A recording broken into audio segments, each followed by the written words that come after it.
छगन भुजबळ यांच्या समता परिषदेच्या प्रमुख पदाधिकाऱ्यांची आज बैठक होतीये। सकाळी 10 वाजता म्हणजे अगदी थोड्याच वेळात बैठक सुरू होईल। मुंबईतल्या MET कॉलेजमध्ये या बैठकीचं आयोजन करण्यात आलंय।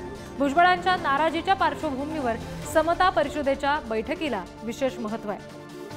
लोकसभा लढवणं, राज्यसभेसाठी संधी मिळणं या सगळ्या बाबतीत भुजबळांची नाराजी आहे, जी चर्चेतून सुद्धा समोर आली, खुद्द भुजबळांच्या बोलण्यातून सुद्धा काही वेळा समोर आली आणि त्याच्यामुळे समता परिषदेची जी आजची बैठक होतीये त्याला एक वेगळं महत्त्व या दृष्टीने आहे असं म्हणावं लागेल।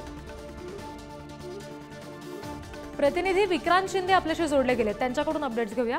विक्रांत, भुजबळांच्या नाराजीचा प्रमुख मुद्दा असेलच, पण या व्यतिरिक्त आणखी समता परिषदेच्या बैठकीत कुठले मुद्दे असतील?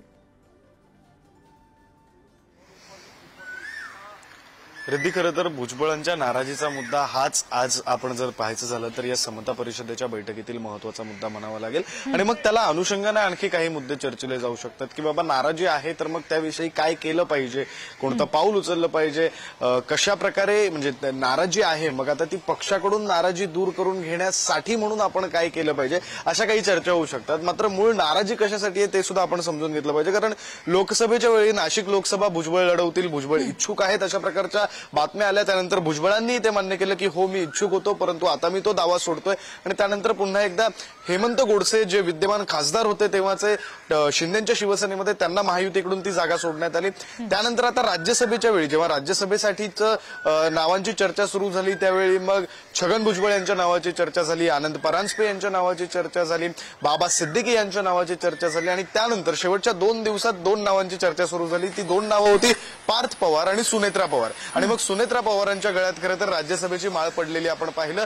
मात्र ज्यावेळी फॉर्म भरण्यासाठी म्हणून सुनेत्रा पवार जाणार होत्या त्याच्या काही वेळ आधी खरं तर छगन भुजबळ यांनी माध्यमांशी संवाद साधला होता आणि त्यांनी असं म्हटलं की मी नाराज नाहीये, मात्र मी इच्छुक होतो, माझ्यासोबत पक्षातले आणखी 13 जण सुद्धा इच्छुक होते, मात्र पक्षश्रेष्ठींचा निर्णय हा अंतिम मानावा लागतो।